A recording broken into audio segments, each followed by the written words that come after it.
Marlene Almeida será a nossa convidada.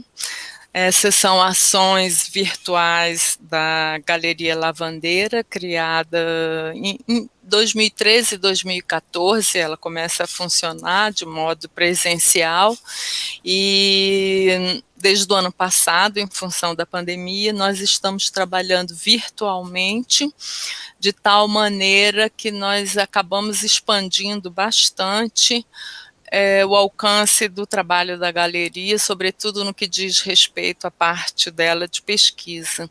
Então, assim, para mim, hoje é um dia muito especial ter a Marlene conosco. A Marlene iria dividir o tempo dela com Carlos Vergara, que ligou mais cedo, se sentindo mal, está indo para médico, ver a situação dele de saúde, uma voz assim ofegante, e a Marlene vai falar sobre o trabalho dela. Nossa ideia era que a Marlene, que trabalha com pigmento, falasse, e o Carlos Vergara, que também tem uma produção intensa com pigmentos, falasse também. É possível que a gente junte tudo, porque, na verdade, Marlene estaria com Maria Helena, que está aqui com a gente hoje, e Paulo Pasta, que também vão falar sobre pintura e os desdobramentos da pintura no contemporâneo, dia 3 de julho. Como Marlene não vai poder estar presente, a gente fez um dia especial para ela, mas quando tudo for para o YouTube, tudo vai junto. Paulo Pasto e Maria Helena, se Vergara vier a fazer alguma live, Marlene, todo o material de pesquisa vai estar disponível no YouTube juntos. Então, eu vou falar um pouco sobre o percurso da Marlene, antes dela mesma falar sobre o trabalho dela. A Marlene é de Bananeiras, Paraíba, Brasil, nasceu em 1942.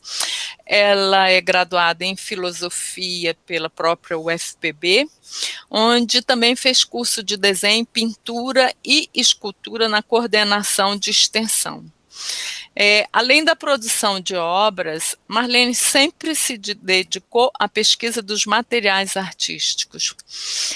Então, na década de 70, com o apoio do CNPq e da UFPB, ela começa uma extensa pesquisa sobre pigmentos e aglutinantes naturais. Paralelamente, ela vai ministrando cursos e palestras sobre pintura e manufatura de tintas naturais em museus, galerias de arte, universidades de quase todos os estados brasileiros e países como Cuba e Alemanha. Marlene participou de centenas de exposições e utiliza até hoje os materiais naturais em suas obras. A terra tem sido sua parceira. Em 1994, Marlene fundou o Centro de Artes Visuais Tambiá, onde durante 10 anos ela coordenou e participou de exposições e intercâmbios internacionais, com destaque para os trabalhos realizados com a Alemanha. Ambientalista e militante de esquerda, a Marlene sempre participou de associações que defendem seus princípios. Mantém até hoje ateliê com produção intensa. Então, hoje ela vai compartilhar conosco um conhecimento que eu considero essencial, considerando a riqueza do meio ambiente paraibano e todas as curiosidades dessa nova geração, extremamente ligada à questão também do meio ambiente, né? E dos recursos naturais.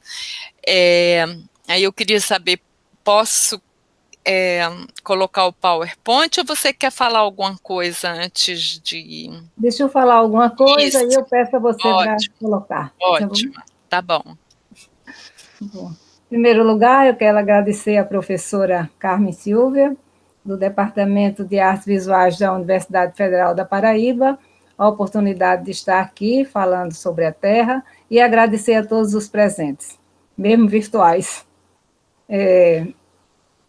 Em primeiro lugar, para falar do meu trabalho com a terra, da minha terra, dessa terra com a qual eu convivo, eu vou falar do início de uma trajetória longa, muito longínqua.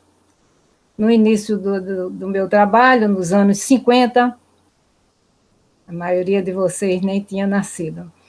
Eu estudei pintura no Colégio das Neves, ainda menina, e tinha duas professoras, duas artistas paraibanas, a irmã Marta, que era de uma família paraibana, apesar do colégio ser um colégio francês, essa família Vanderlei, e Dona Olívia. Eu entrei nesse curso apaixonada por Cézanne e querendo pintar imediatamente uma paisagem. Mas passei um ano pintando dentro de uns quadradinhos a cor que a irmã Marta mandava. Eu não podia sair daquele quadrado, mesmo porque eu tinha muito medo das duas, que eram muito rígidas. Dona Olívia era uma mulher muito grande, eu não sei se eu era muito pequena ou era muito grande, mas eu tinha um certo medo de errar. Depois de muito tempo fazendo aquilo e esperando o dia de pintar a minha montanha, a minha paisagem, a irmã Marta disse que não, que eu ainda ia passar um ano copiando gravuras. Então, ela escolhia uma gravura geralmente francesa, colocava e eu ia com o dedo acompanhando cada cor e reproduzindo um pouquinho mais de amarelo nesse azul, acho que leva mais um pouquinho de ocre, mais um pouquinho de tal, volta para o azul, um pouquinho de branco. Errava um pouco e a irmã Marta já estava ali, está saindo do tom, e eu ficava, tanto tempo eu fiz aquilo, que eu fiquei viciada em misturar cor na cabeça. Eu saía com meus pais para passear e me sentava todo mundo conversando e eu olhando o sapato da mulher e pensando, certamente um pouco de preto, mais ocre, mais amarelo. Acho que com essa mistura eu fazia o sapato da mulher. Depois de muito sofrimento, eu comecei a pintar. Mas achei depois, na minha vida toda, que aquilo foi muito importante para mim, porque ainda hoje eu olho para uma cor e imagino como eu vou chegar àquela cor. E depois disso, eu comecei a estudar filosofia na Universidade Federal da Paraíba, e eu vivi uma época de muita felicidade para mim, muita felicidade política, muita felicidade cultural, porque era uma efervescência cultural e política no país todo, e na Paraíba e em João Pessoa também. Então, nós tínhamos grupos de artistas que discutiam, que passeavam, nós conversávamos com o reitor todo dia, né? Era um reitor que participava, que ia para a rua com a gente, eu me lembro do reitor com todos os estudantes na frente da Faculdade de Direito, num projeto de estudantes, e ele passava o fim de semana e gostava também de fotografar. A faculdade era ali perto do liceu, naquele prédio que tem um grande terraço na parte de baixo, e a reitoria funcionava no primeiro andar. E ele chegava e ia para os alunos com as fotos que ele tinha feito no fim de semana para mostrar das palmeiras, de árvores de algum lugar. Então, a gente tinha uma vida cultural muito feliz. Depois que passa, a gente sabe, né? Terminei filosofia em 63, em 64, iniciei o curso de didática, eu pensava em ser professora. Mas aconteceu o golpe militar, e então a minha história tem um abismo, tem uma ausência, né? Tem uma ausência de muitos anos. Né? Eu, às vezes, fico pensando como nós ficamos tanto tempo, né, sem participar de nada, calados e tudo. Tudo foi desestruturado, todos os amigos sumiram, perderam ou foram presos, então a gente foi um tempo de muita dificuldade, né, compensando aquele de alegria anterior. E eu passei esse tempo, produzia coisas muito pequenas, pequenos desenhos, pequenas pinturas, e guardava nas gavetas. Além de ser pequeno o que eu fazia, eu ainda guardava. Depois de muito tempo, ainda aparece, às vezes, algum desenho, algum tempo dessa época, nas minhas gavetas velhas por aí. E depois de terminado, na década de 70, no começo ainda tivemos algumas dificuldades, depois o tempo foi melhorando um pouco, e eu comecei a participar de alguns encontros na COEX, e depois fiz um curso na própria COEX de restauração e conservação de bens culturais, com Tereza Carmen Diniz, que era uma professora e restauradora de Recife, né? Durante esse curso, eu anexei muita coisa à minha vida cultural. Primeiro, essa parte dos materiais. Antes eu comprava uma tinta, eu usava, eu nunca imaginei antes o que é que tinha dentro daquele tubinho de tinta óleo que eu usava, né? Era comprar e usar. E comecei a ver esse outro lado do nosso trabalho artístico, né? O lado dos materiais. E, ao mesmo tempo, eu iniciei uma pequena estudo, uma bibliografia, uma coleção de obras que tinham a ver especificamente com a restauração e com a conservação. Desse tempo, eu herdei muita coisa. Primeiro, essa preocupação ou o conhecimento que foi repassado no curso, né, sobre os materiais artísticos, que foi também básico para o resto da minha trajetória. Segundo lugar, foi importante e foi um marco no meu trabalho, que depois de muito tempo eu comecei a pensar a preocupação com a preservação da obra de arte, com a conservação, com a vida longa da obra de arte, daquelas obras que a gente estava vendo repassadas ali, e aquilo passou para mim, eu absorvi aquela ideia de preservação, e comecei a mudar o meu trabalho pessoal, a me preocupar muito mais com a madeira que eu usava, a estudar madeiras, fibra de madeira, qualidade, empeno ou não, peso específico da madeira que eu usava no chassi, e depois comecei também a me preocupar muito e a trabalhar muito com as bases das pinturas, uma base melhor, uma base diferente, ou a gente mesmo fazia base e preparava a tela. Eu nunca comprei tela pronta, eu sempre fiz isso até hoje.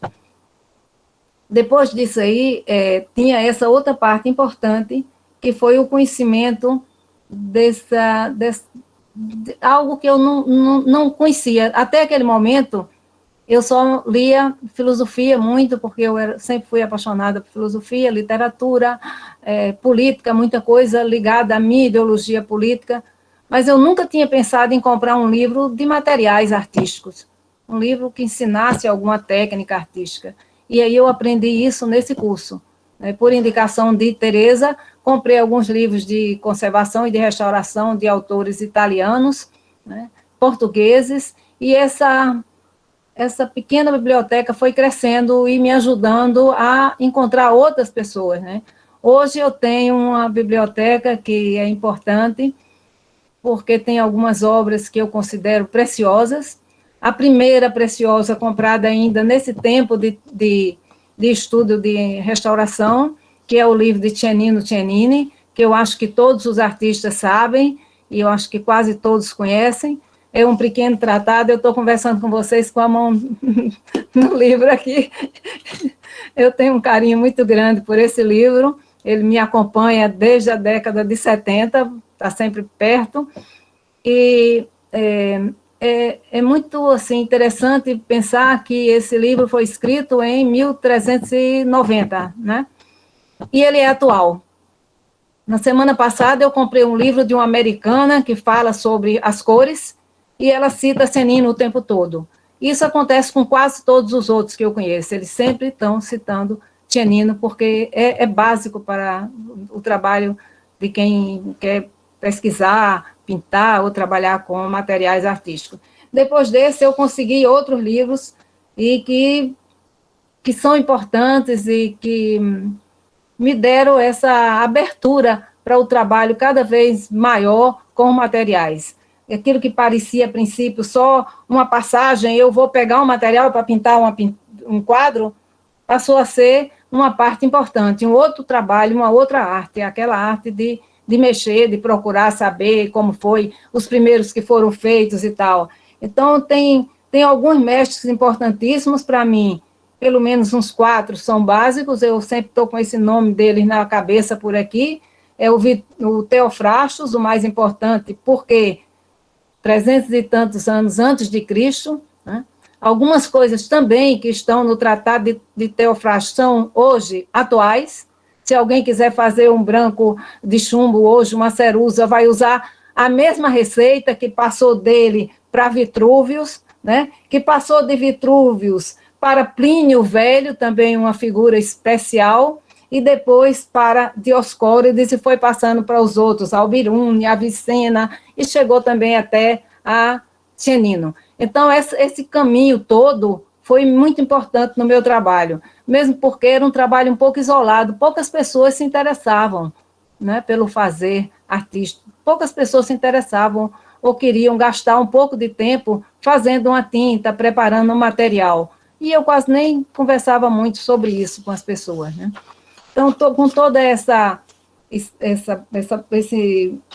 bagagem, ou essa base, né, que eu anexei a meu trabalho nessa época, eu continuei o trabalho, principalmente o trabalho de campo, na busca dos materiais para os pigmentos. Quando eu comecei esse trabalho de campo, eu pensei também em trabalhar com pigmentos vegetais, ao mesmo tempo, duas linhas, os minerais e os vegetais.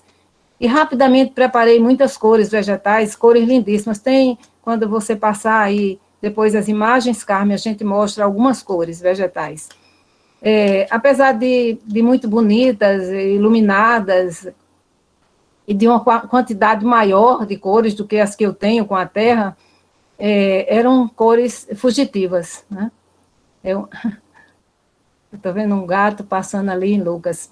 Então, eram cores fugitivas e eu, naquela época, estava ainda com aquela preocupação da época da restauração, né, com a vida da obra de arte e com o material estável.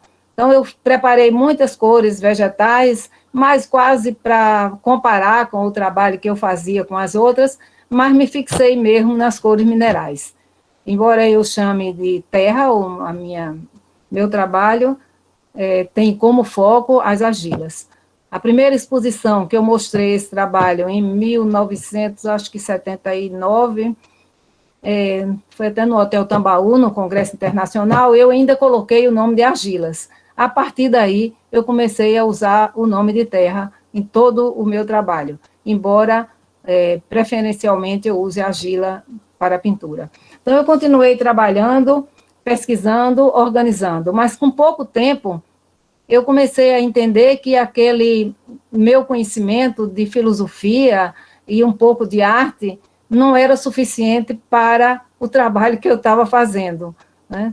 Era um trabalho que ia ficar faltando alguma coisa, alguma resposta. Depois eu tinha os mestres.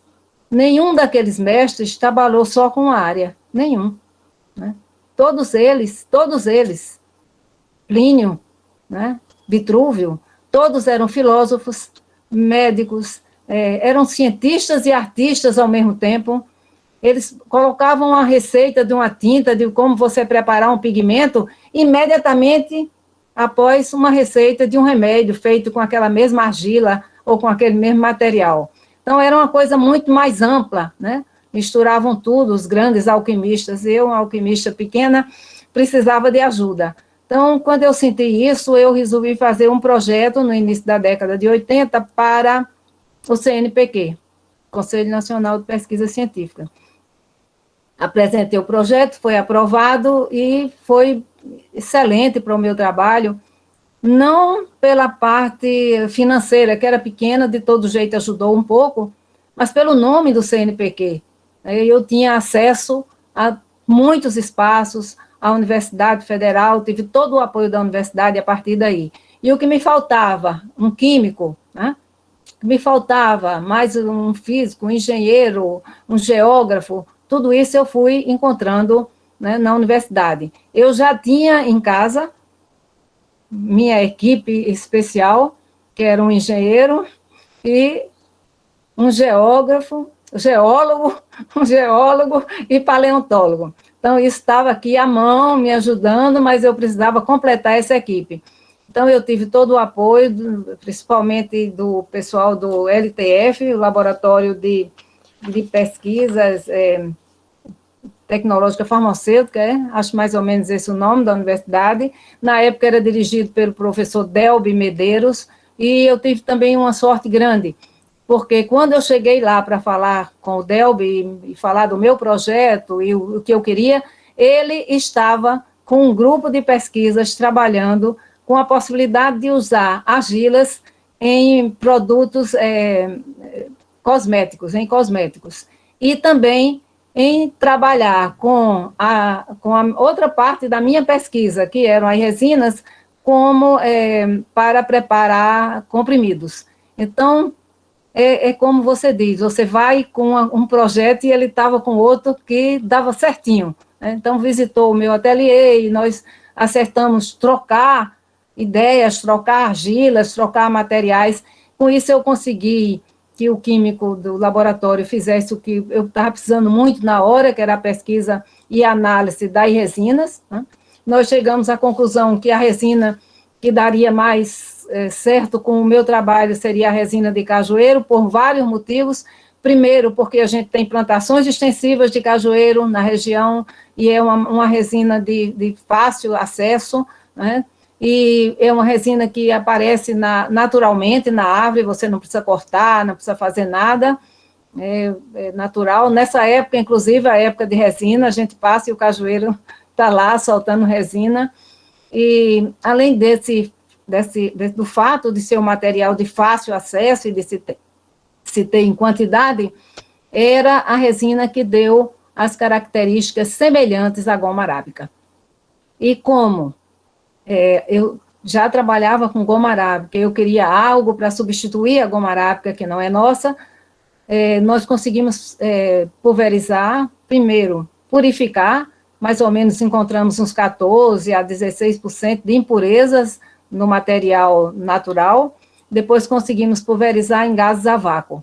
E isso foi um passo importantíssimo no meu trabalho, porque depois de purificada e pulverizada, a resina ficou completamente apropriada para ser usada com os pigmentos naturais da terra. Depois disso, eu fiz uma outra escolha. Eu não trabalhava mais com tinta a óleo, e passei a trabalhar com têmpera, que era o material que dava mais certo, tanto para o meu trabalho, eu gosto daquele aspecto fosco, um pouco duro, um pouco grosso da têmpera, e dava muito certo também para usar com a resina que eu acabava de orar, misturada com os pigmentos.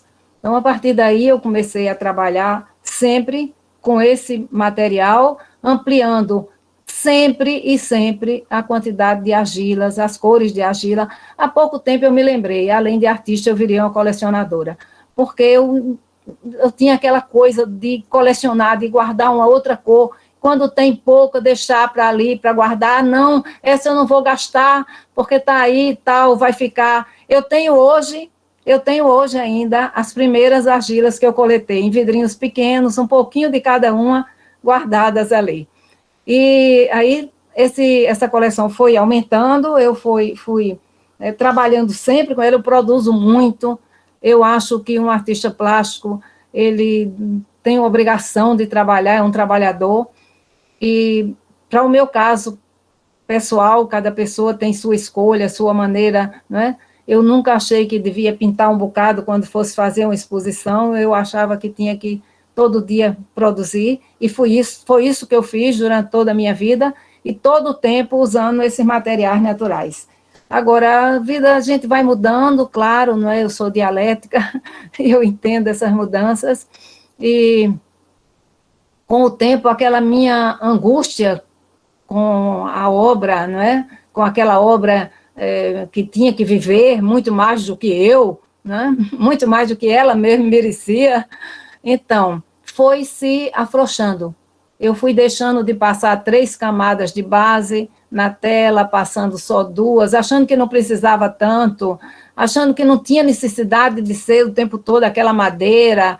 As coisas foram se acomodando. E como cada vez que eu ia para a coleta de campo, eu precisava de trazer em algum vasilhame, eu terminei imaginando fazer sacos de tecido para trazer as argilas. E uma vez sobrou um pedaço de tecido, eu fiz um bem longo para aproveitar. Quando eu voltei com aquilo cheio no ateliê, eu pensei, essa é a obra. Essa obra está pronta. Essa não é uma sacola de argila, essa é uma obra pronta. Então, eu comecei a trabalhar também com esculturas moles. Antes eu já trabalhava com escultura, mas as esculturas mais armadas, esculturas com usando celulose natural e fibras naturais também. Daí eu passei também a essa outra fase da minha vida trabalhando com esculturas moles. Essas esculturas eu trabalhava com tecido, do mesmo modo que ia para pegar, do mesmo modo que era um saco, ele passou a ser uma obra de arte, e eu trabalhei muito com isso. Agora, e resolvi levar alguns para o campo. Então, eu preparava uma obra, levava, fotografava, deixava um pouco na paisagem, gostava de ficar olhando ali aquela obra na paisagem, mas no fim da tarde, à noite, quando eu saía e voltava para o ateliê, eu fechava e trazia, preservava. Eram esculturas que eu já chamava de passageiras, de efêmeras, mas que eu não deixava morrer, porque eu terminava trazendo, guardando com cuidado, porque eram mais delicadas. Mas em 1991 eu recebi um convite do Sérvulo Esmeraldo, grande artista nordestino, né, para participar da Exposição Internacional de Esculturas Efêmeras, que aconteceu em Fortaleza. E eu preparei uma série grande dessas esculturas de celulose, como o nome, era a série Testemunhos, né? Eram testemunhos. Tinha uma forma de pão de açúcar, quer dizer, o pão de açúcar dos engenhos, né? O pão de açúcar é uma forma de fazer açúcar, e o pão de açúcar grande do Rio de Janeiro é chamado porque tem a forma parecida. Então, eu tinha aquela linha enorme de testemunhos e levei para Fortaleza. No caminho, eu parei algumas vezes, fui no meu carro, coloquei na estrada e fotografei em alguns ambientes, como eu fazia antes com as outras obras. Quando eu cheguei lá, que montei e deixei, era numa praça, né? Na hora eu fiquei pensando, vai se acabar, né? E foi o que aconteceu, choveu e tal, diluiu-se e acabou-se. E aconteceu comigo uma coisa estranha, inesperada. Eu senti algo estranho, diferente, uma coisa, uma sensação de liberdade, que aquela minha obra, que eu trabalhei durante meses, tivesse sido manchada ali na minha frente, na praça. Aquilo mudou muito mais esse meu gosto pelo trabalho passageiro, pelo trabalho efêmero. E depois disso, inclusive, eu fiz algumas exposições com o nome de passageiro, a exposição, o título era Passageiro, e isso foi crescendo e aumentando no meu trabalho. Em 1995, eu fui convidada para uma exposição em Dresden, na Alemanha, e era uma exposição também para ser ao ar livre, num parque. Eu usei a mesma coisa, eu fiz umas sementes de tecido, preenchi cada uma com terra de cor diferente, não com a terra do Brasil. Eu fiz uma pesquisa na Alemanha, procurei as terras coloridas lá, e cada semente que caminhava, vai ter uma foto para ver, como se terminasse no lago, todas elas eram preenchidas com terra diferente e ficaram lá. Como era a época que ia começar a chover, eu sabia que cada semente daquela ia ficar manchada daquela cor que estava dentro, né? E depois ia retornar à natureza, e foi o que aconteceu. Como a exposição foi lá, e eles têm muito cuidado com tudo, muito tempo depois eles ainda me mandavam fotos para ver o que estava acontecendo, até que elas voltaram para a natureza. Eu tenho as últimas fotos, já só aquela marca e a grama voltando a crescer no local. Então, foi uma modificação inesperada no meu trabalho. Eu devo isso aí àquela exposição de Sérvulo Esmeraldo, a minha indicação feita pela crítica de arte Leonor Amarante para participar dessa edição. E depois disso eu continuei trabalhando, produzindo com a mesma ideia do começo, de ter cada vez mais cores de terra, de aprofundar esses estudos. Eu tive sempre uma dificuldade muito grande de encontrar a terra verde. As outras cores são muito fáceis, a gente tem aqui a formação Barreiras, que vai pega toda a costa do Nordeste, do Norte e Nordeste, e vai até o Rio de Janeiro.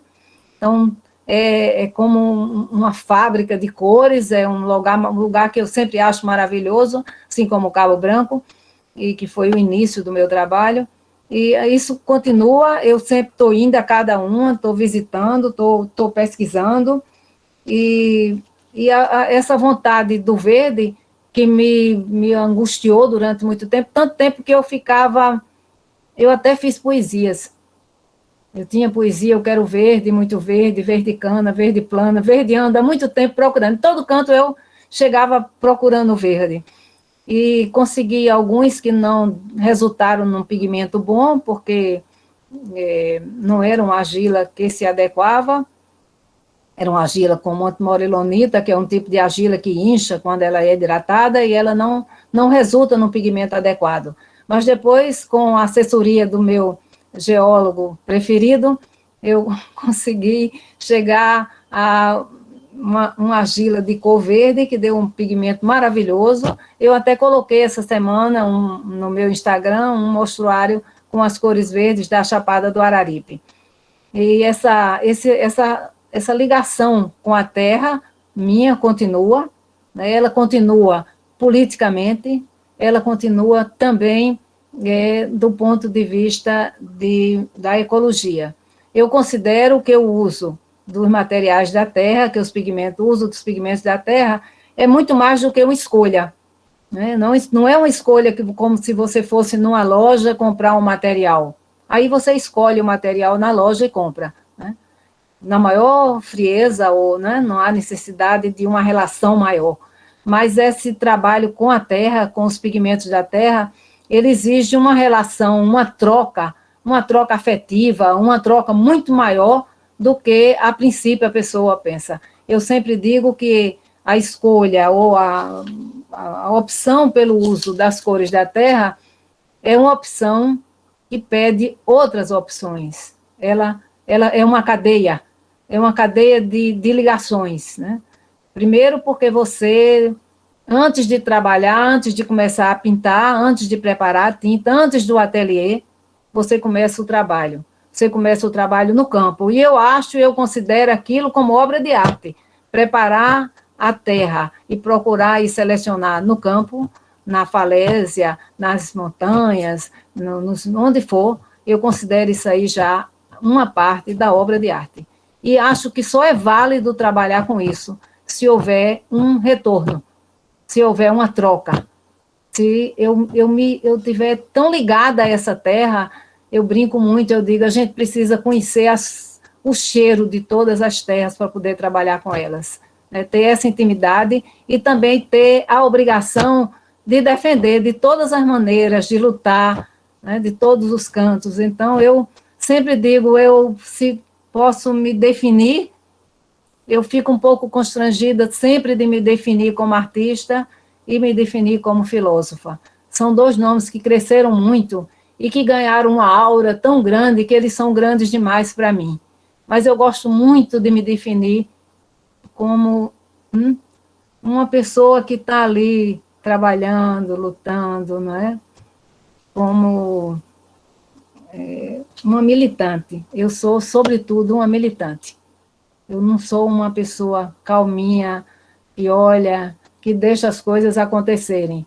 Eu me considero e sou uma militante da causa ambiental, uma militante da causa política, uma militante da causa artística. Carmen, meia hora, 34 minutos. Marlene, nossa, que introdução, viu? Arrasou. Agora você quer que eu coloque o PowerPoint para você Isso, comentar então um a gente pouco? conversa um pouco sobre, né? Ainda veja o tempo. Você é a dona do tempo. Agora. Não, não tem, o tempo é todo seu agora, tá? Não tem isso mais não. Vamos ver. Aqui. Tá tudo favorecendo aqui, ajudando. Apareceu? Apareceu? Sim. Só tem que agora eu não estou vendo as mensagens, tá? É, Mas eu estou escutando, então você vai dizendo, vai passando. se pudesse trocar e ele ficar grande e eu pequena, era bom. Não, né? Você quer, Já tá normal. Tá, né? Pronto. tá bom? Vamos lá, e é terra. Vamos. Era o É. título de uma das minhas exposições. Né? Aham. Na época que eu fiz essa exposição, foi na década de 80. Eu fiz esse mesmo nome, terra com o R invertido, para a gente ter uma ideia de ter terra, para mim já, né? Tinha alguma outra lição. Ok. Então, eu fiz alguns outdoors e estava na cidade, aqui em João Pessoa. Quer que passe para o próximo? Passe. Você vai falando, tá? Bom, aí está muito miudinho para ver. Eu no começo da pesquisa, eu estou numa dessas falésias do litoral sul da Paraíba, coletando materiais. Aí a cara mais nova e a falésia com uma formação que a gente chama de chaminés de fada. Isso, 1982 está escrito aqui. Aí também no litoral sul, foi a época da gravação de um vídeo de Jomar Muniz do Brito. Isso, né? Os dois fizeram um trabalho, me acompanharam durante muito tempo nas pesquisas no litoral sul e fizeram esse vídeo. Foram feitos 2 vídeos sobre esse projeto. Aqui tem escrito que o nome do vídeo se chama Terra Nua. Terra Nua, isso. Vinícius Navarro e Jomar Muniz de Brito. Isso. Quer que passe para o próximo? Pode passar. Você quer que eu tente aumentar, não? Olha, se pudesse trocar essa imagem, ficasse do tamanho que está a minha, não pode, né? Eu vou tentar. Eu sei muito pouco disso, Vamos ver, consegui? Aumentou? Não, ela está do mesmo tamanho, eu enorme. Mas, Marlene, aí no seu computador... É só para você, para a gente tá grande. Tá? Então ótimo. Que bom. Então ótimo. Então essa daí é como eu falei para vocês, que fiz algumas vezes os pigmentos vegetais, essa é uma coleçãozinha de pigmentos vegetais, né? E esse azul bem estranho, né? É o genipapo, Genipa americana, o nome da árvore, né? Uma árvore muito usada aqui no Nordeste, da madeira dessa árvore que fazem a forma de fazer a rapadura, e por isso eu tinha uma intimidade muito grande com essa árvore. Eu, aliás, tenho 2 pés já adultos, e foi um dos primeiros pigmentos vegetais que eu fiz. Aí um pouco da pintura feita com ele, de lado, da cor, e esse amarelo é um amarelo de manga. Tem a ver com o amarelo indiano. Eu não sei, vocês devem saber que existe um certo romance sobre o amarelo indiano, muitas histórias, é um amarelo brilhante. Vocês estão vendo que esse amarelo aí é muito brilhante, né? Ele é um amarelo muito especial. E eu fiz mais ou menos seguindo aquelas receitas antigas, não fiz completamente. Quando vocês forem ler um pouco sobre o amarelo indiano, vão ver o que é que eu não coloquei. E todas essas cores partiram desse material? Não, o azul é do Genipa americana. Os 2 amarelos são de manga. Os 2 nesse tom um pouco de marrom mais escuro, tá vendo? Pronto. Eu acho que esses 2 são de cedro. E os outros 2 de canela. Então, é uma coleção aí de algumas árvores, para vocês terem uma ideia. É lindo, mas são passageiras essas cores, elas mudam com o tempo. Tanto que esse mostruário que vocês estão vendo aí é novo, faz pouco tempo que eu fiz. Dura meses, dura alguns anos, mas vai mudando, né? E tem outra coisa, principalmente no nosso clima, por mais que a gente tenha cuidado, atrai fungo com muita facilidade. Aí a diferença desse para os que você vai mostrar depois. Pode ir passando. Pronto, aí, antes de tudo, é a minha rainha, a resina de cajueiro. Natural como coletada. Anarcádio occidentale. Anacardium occidentale é o nome do cajueiro, é. É uma... Consegue ver, Marlene? Pronto, consigo. Agora, olha, aquele mostruário, ele é novo. Ele é novo porque mesmo, mais dos tempos eu tenho que refazer, eu sempre refaço, porque são vegetais. Essas cores aí eu preparei no início da década de 80 e guardei. Eu nem me lembrava que elas estavam guardadas, né? E estavam perfeitas. Não mudou nada, claro que não muda, né? As primeiras pinturas feitas pelo homem resistem até hoje, os tons vermelhos, os amarelos e tal, né? Eu nem falei ainda dessa parte. Mas são a prova maior que alguém pode ter de estabilidade de uma cor. Então, todas essas foram dessa época, da época do começo da pesquisa. Pode passar.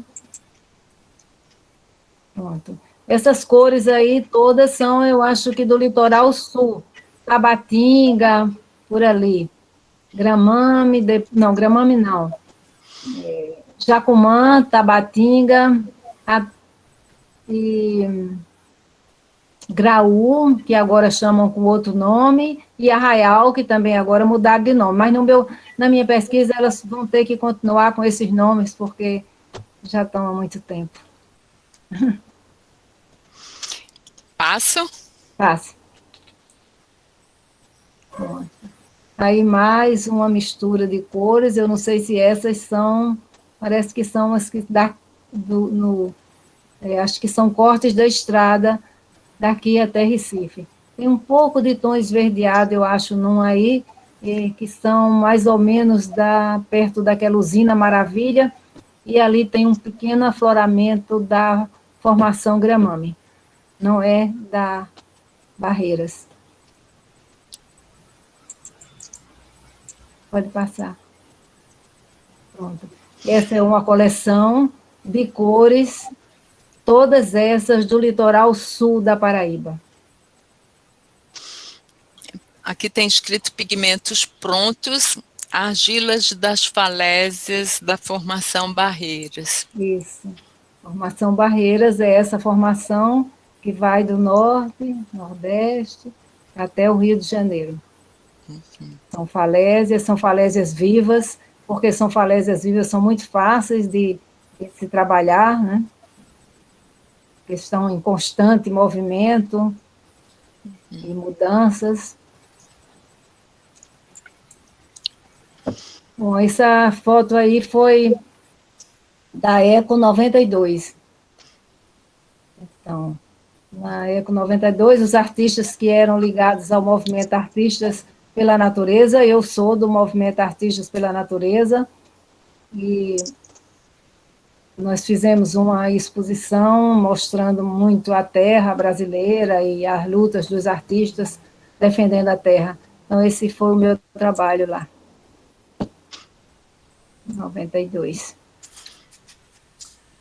A terra usada. Quando eu comecei a pesquisa, eu tinha poucas fotos. A gente não tinha ainda essa facilidade de foto que tem agora, né? Então precisava comprar um filme, botar na máquina, arrumar uma pessoa para ir fazer, depois ir lá no ponto de R$100 numa foto, acertar com o cara, deixar lá para fazer e combinar quanto tempo. Uma semana depois, 15 dias, ia buscar, e aí ele dizia, não deu certo, estava queimado o filme. Às vezes não queimava, mas muitas vezes a gente perdia. Então, mas mesmo assim, eu tenho muita mão minha, desde mão jovem até a mão bem velha que eu fiz há poucos dias. A única vez que eu fugi durante esse tempo foi para ir numa barreira, porque o meu filho conseguiu um espaço de uma barreira que ele sabia que não tinha ninguém por perto, nenhum humano, e eu fui até lá porque já estava angustiada de não trabalhar. Então, vamos passando. Aí o pigmento pronto, olha, esses vidrinhos.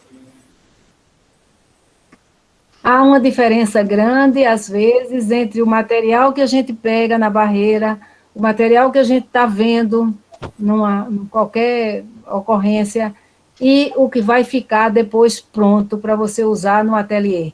Porque a gente usa argila só. Para preparar a tinta é com argila, né? Então, a argila é a parte mais fina do solo. É aquele pozinho que tem menos de 2 micros. E o que acontece? Quando ela está lá no amarreiro, na natureza, sempre ela está misturada com outras coisas, está misturada com areia, né? Está misturada com pedrinhas, e na hora que você tira tudo isso e fica somente com a argila, em geral a cor é bem mais escura do que o que você pegou. Depois de preparado o material, aí tem outra coisa, principalmente quando se usa têmpera, como é no meu caso, ela fica mais clara. Você pinta e quando seca a pintura, ela fica mais clara. Então, eu tive que reaprender a pintar quando eu comecei a usar esse material e essa técnica. Tudo aquilo que eu aprendi com a irmã Marta, de preparar e de misturar, estava pouco. Então, eu tive que aprender com o material, com a própria terra, o que é que acontecia com a cor e cada composição de cor que eu estava misturando naquela hora. Mas, em geral, ela fica um pouco mais clara. Vamos passando. A terra vermelha, essa terra é linda, vermelha, né? Eu gosto de vermelho, eu gosto muito.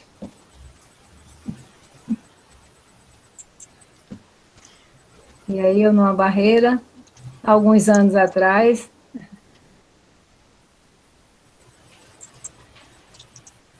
Pronto, eu falei para vocês da exposição em Dresden, né?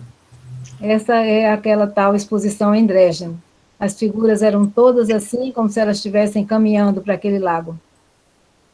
Mnemosine. Mnemosine. 1995. Mnemosine é a deusa da memória, não é? Se bem que a gente está falando aí em esquecimento, é a deusa da memória, Mnemosine.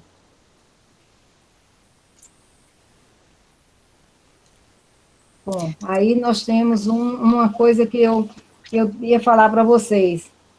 Eu tinha anotado aqui até algumas. Em geral, ou quase sempre, eu trabalho com argila. Mas, vez por outra, eu trabalho com alguns minerais. Primeiro, porque eu estou na terra e tal, são coisas que estão próximas, e gosto de testar algumas cores que eu não tenho na argila, ou algum tipo, ou algum brilho, né? Então, algum mineral eu uso. Esse que vocês estão vendo aí é turmalina negra. E deu uma cor muito bonita. Deu um preto bem fosco, bem diferente, duro, como eu gosto de ver. E eu fiz muitos trabalhos já e estou ainda continuando essa pesquisa com a turmalina negra. Às vezes eu trabalho um pouco com malaquita, ou azurita, mica, com alguns minerais também.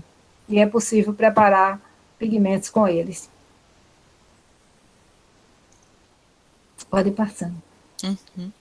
Bom, esse é um trabalho que teve numa exposição, que teve como curadora Rita do Monte, né? E esses tubos estão cheios de argila. E aquela minha mudança para um trabalho mais passageiro, mais efêmero, esse trabalho faz parte dessa série. E, além da argila, tem um pouco de areia. E embaixo, concreções ferruginosas. Guilherme está perguntando por que abismo. Por que abismo? Quem perguntou, não vi. Quer voltar um pouco? Luiz Guilherme Vergara. Opa, voltando. Pronto, primeiro, esse trabalho tem um material que foi recolhido onde tinha um corte um verdadeiro abismo. Então, ele foi trazido de um abismo. E no desenho, eu, inclusive, fiz essa parte baixa no meio, e essa descida exatamente no centro, para representar aquele abismo de onde eu trouxe esse material. Guilherme, prazer.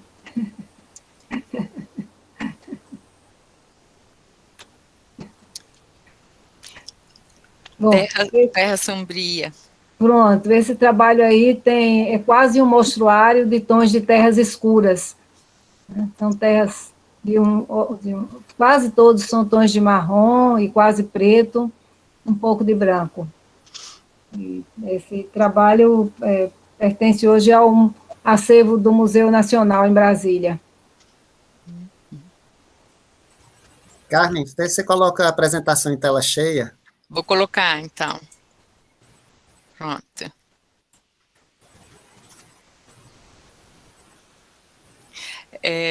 Não foi, não. Foi sim. Não? Aqui para mim tá Ateliê Pra mim- Objetos da série Corpus. Para mim, não. Está com toda a tela. Deixa eu tentar de novo, então. Tem medo de dar problema.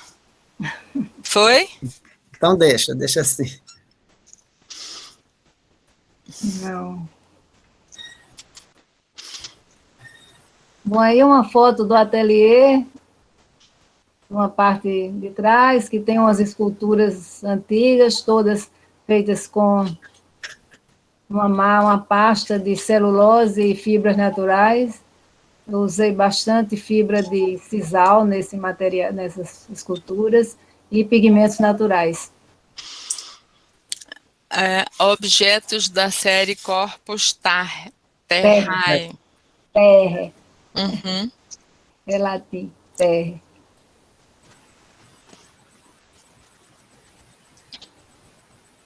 Pode passando. Ateliê.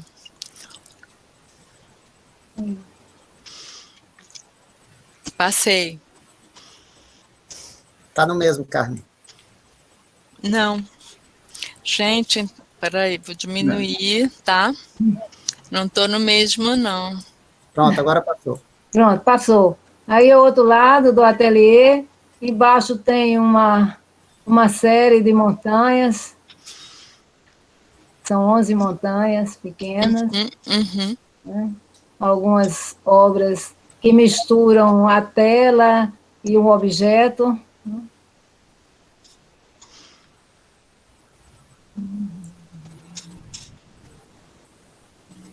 Também outro pedacinho do ateliê, nesse aí dá para ver mais a parte de materiais, um pouquinho apertado ali, umas terras.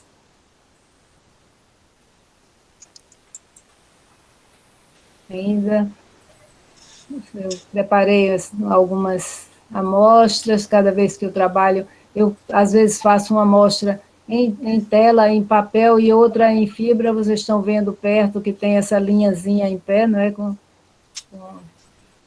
Para trabalhar em esculturas.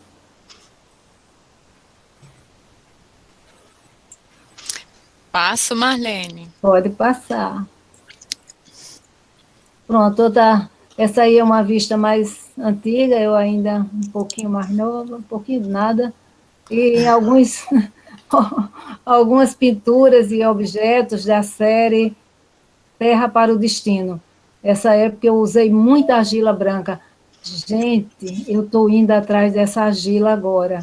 Depois de todo esse tempo, eu já falei para vocês que saí uma só vez para ir numa barreira, e agora o meu programa é sair no dia 2, nós estamos indo para o interior, eu vou em busca dessa argila branca, vou pegar mais um pouco, fazer umas fotos, e também uma argila verde, com um geólogo ajudando a encontrar o caminho.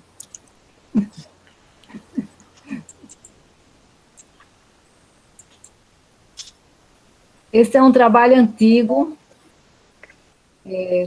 aí ainda foi instalado no centro, estava instalado no Centro de Artes Visuais, né, Rufino? Eu fiz muitas Isso. séries dessa, eu trabalhava com essas esculturas leves, e ainda deixava o arde mais leve, porque prendia só com um fio no meio, e o equilíbrio era feito com a argila solta em cima. Essa argila está só colocada para equilibrar. Toda vez a gente ficava lá equilibrando até que ela ficava na posição.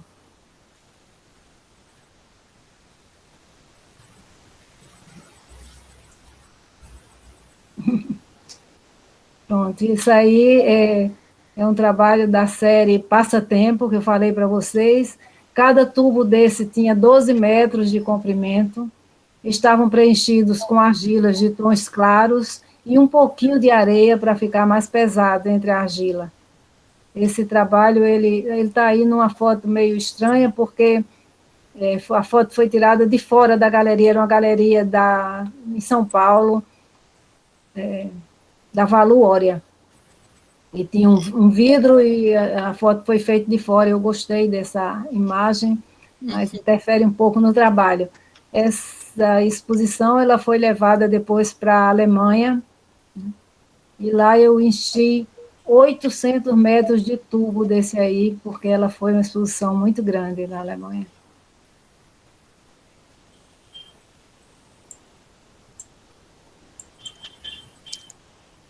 Aqui, olha, essa minha saída há pouco tempo, a fuga para a terra, tem inclusive um testemunho trazendo alguma coisa. Reencontro. Tchau.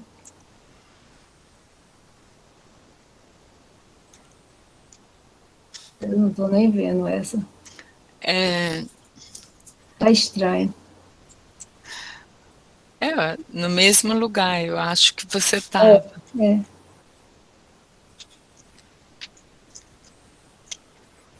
Não aparece para você? Não, não está dando para eu ver bem, mas pode passar, então. Vamos ver a outra, se parece melhor. Pronto, aí sim. É uma terra muito bonita, tem muita areia, mas tem uma textura lindíssima essa peça, né? Olha aí, uma peça pronta, né? Não tem mais o que fazer nisso aí. Pronto, um pouco de uma paisagem, das paisagens que me apaixonam e por onde eu ando a vida toda. E estou agora com meus próximos programas, eu vou participar de uma exposição, agora no segundo semestre, com curadoria de Teresa de Arruda, no Centro Cultural Banco do Brasil. Acho que vai acontecer no Rio, depois em Belo Horizonte, em 4 cidades. E estou trabalhando num livro para contar essa história com mais paciência. Eu falo um pouco atrapalhado, mas eu escrevendo dá tempo de pensar um pouco mais, e mostrando todos os materiais, de onde coletei, falando sobre cada cor, sobre a história do verde, do branco, do amarelo, tanto a história geral, como a minha história própria com aquela cor. E a próxima tarefa é essa expedição em busca do branco e mais um pouco de verde. Posso fechar? Pode fechar, pode sim. Uhum.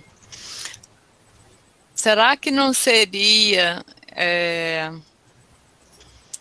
na barreira do Cabo Branco essa última imagem? Não.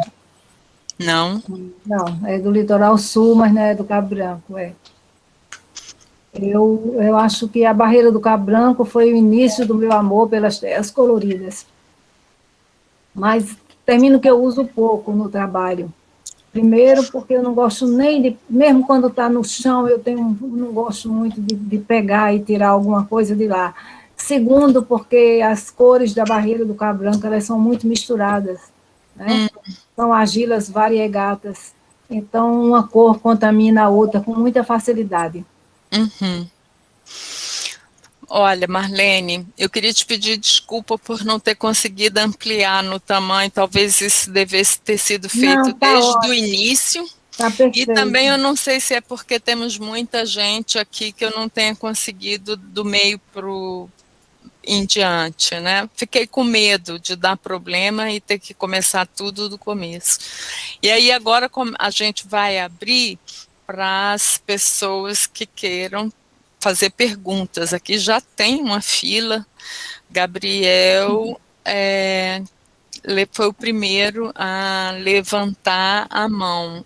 Aí eu queria perguntar para você, Lucas, Também. se a gente está gravando, se a pergunta tem que ser por escrito ou se você vai dar microfone. Não, pode abrir o microfone, sim.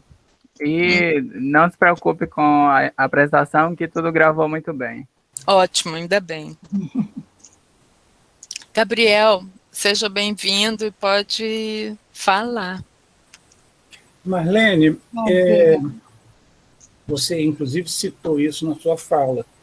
Aí eu queria saber, em algum momento da sua trajetória, se você fez um link, um diálogo entre o seu trabalho e, veja, o patrimônio riquíssimo que a Paraíba, o Nordeste de uma maneira geral, mas também o Norte do Brasil, tem em termos de pintura rupestre, pintura indígena, sabe?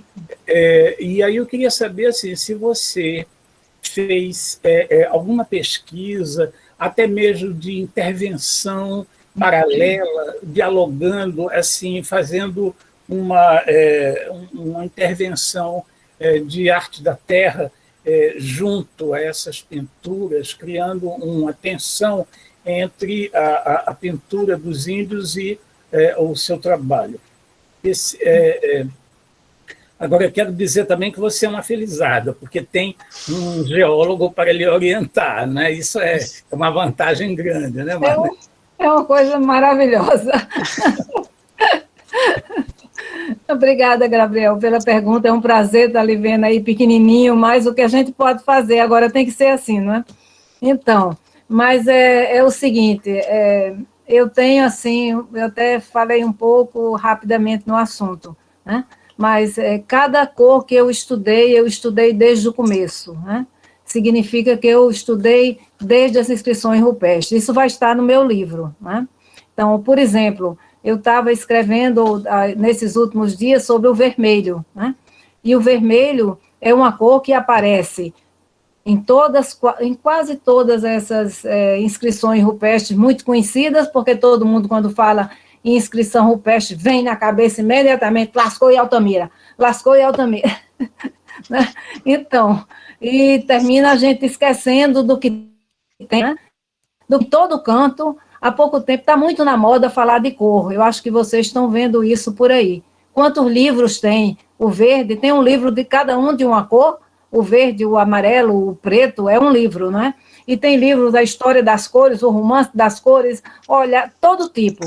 Principalmente, eu acho que livros americanos, hein, Rufina? Acho que mais americanos, né, são. Eu tenho comprado esses livros, né? E eu tenho visto, inclusive, nos livros, todas as citações são de citações dessas cavernas europeias, né? Então, há uma falta, inclusive, há um deles que eu comprei há pouco tempo, que é sobre o verde. E o cara, a primeira coisa que ele diz é que não tem verde nas cavernas, porque por opção, né? Foi uma opção, eles não queriam botar verde. Quer dizer, esquece que nas cavernas do Chile, que nas inscrições do Chile, tem verde, né? O verde está lá, né? Está lá por quê? Porque é numa região do Atacama, onde tem ocorrências de argila verde, de minerais verdes, e com abundância. Então, o verde foi usado porque estava ali à mão, e o vermelho estava à mão daquele pessoal que trabalhou com o vermelho, né? Agora, nós aqui temos mais vermelho, porque a mesma coisa, é mais fácil. Eu lutei tanto para conseguir o verde, e o verde, em geral, não tá perto de onde essas pessoas estavam ou passando, ou abrigadas, ou morando, ou assentadas, né? Então, como o vermelho era mais fácil, a gente tem mais pinturas vermelhas. Nessa minha viagem, depois, que é agora no dia 2, né? Que tá marcado uma ida nossa ao Sítio Bravo. Eu quero fazer uma foto melhor de uma inscrição com vermelho que tem lá. Então, tem me interessado muito, e isso tudo vai estar no meu livro. Inclusive, os da América Latina, né? Nós sabemos agora da imensa inscrição que tem na Colômbia, a 400 quilômetros de Bogotá, e eu acho isso pouquíssimo, e foi descoberta há muito poucos anos. E tem 12 quilômetros de comprimento. Você não está ouvindo falar disso em canto nenhum. É como se não existisse. São lindíssimas, inclusive com reprodução de animais pré-históricos que já foram desaparecidos, como a preguiça gigante e outros. Então, você falou numa coisa que é importantíssima, eu falei pouco aqui, porque eu não consegui me organizar muito para meia hora, e talvez tenha deixado isso que é tão importante, e foi ótimo que você fizesse essa pergunta para me dar a oportunidade de falar um pouco sobre isso. O Alexandre Nepomuceno comenta que é um presente estar escutando tudo que você está contando para a gente, contribuindo aí, dividindo seu conhecimento, e que está aguardando esse livro. Para quando é, Marlene? O livro? José Rufino, você está ouvindo? Pode responder? Depende dela, né? Estou fazendo só o suporte geológico. Ok. É que ele anda dizendo aqui, passa por perto de mim e diz, o prazo é setembro. O prazo é setembro. Tem que estabelecer prazo. Eu queria aproveitar, já que me botou para falar, né, que eu acho que você esqueceu de falar sobre a relação entre pigmento, pintura e escultura, né? Que, como a pintura, enfim, o que é a pintura para você hoje? Né? Tá bom. Exatamente, essa organização da fala comigo, às vezes, é um pouco complicada.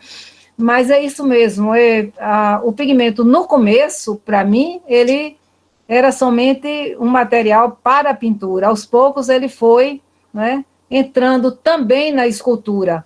Então, eu tenho eu acho que talvez quando apareceu aí é uma das fotos que tem umas esculturas na parede, né? Dá para vocês terem visto isso. Então, ele passou a ser parte da escultura, né? E dá esse aspecto, assim, às vezes até alguém me pergunta, é uma cerâmica? Não, não é uma cerâmica, porque não é o aspecto que eu quero para o meu trabalho de cerâmica, né? Talvez é isso que eu não quero da tinta a óleo, que tem aquele brilho, que tem aquela coisa muito lisa, não é? Também a cerâmica é a mesma coisa para mim, né? Eu acho que a terra fica bem mais viva, trabalhada do jeito que ela é. Então, ela é ali, às vezes, uma capa, às vezes ela está misturada na própria massa da escultura, mas nunca ela foi a 800 graus para virar uma cerâmica.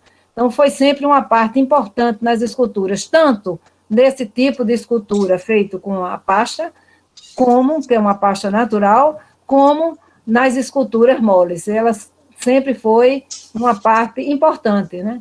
Ela às vezes está por cima da escultura, às vezes ela está contida na escultura, mas ela nunca deixa de estar no meu trabalho. Obrigada.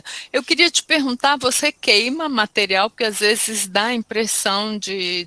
Não? Não, não. Não. Uhum. Não. Pode se queimar, se eu quiser pegar um ocre e deixar mais avermelhado, eu posso, até nem precisa queimar muito e mudo a cor, mas eu prefiro que eles estejam do modo mais natural possível. Okay. Na década de 80, eu pintei 50 paisagens do litoral sul da Paraíba, todas as falésias quase do litoral sul. Eu caminhava, toda semana eu pegava uma, eu pintei 50 paisagens de 1 metro por 80 cada uma. Quase igual que eu estava vendo, porque eu usei em cada pintura a terra que era tirada da própria. Eu ficava lá, tirava e pintava igual, né? Então, era assim um compromisso que eu tinha muito maior com aquele material, o cuidado dele sair quase igual e tal, eu não esquentaria. Uhum. Alguém quer fazer mais alguma pergunta? Rita está aqui. E tem mais umas 20 pessoas. Minha curadora.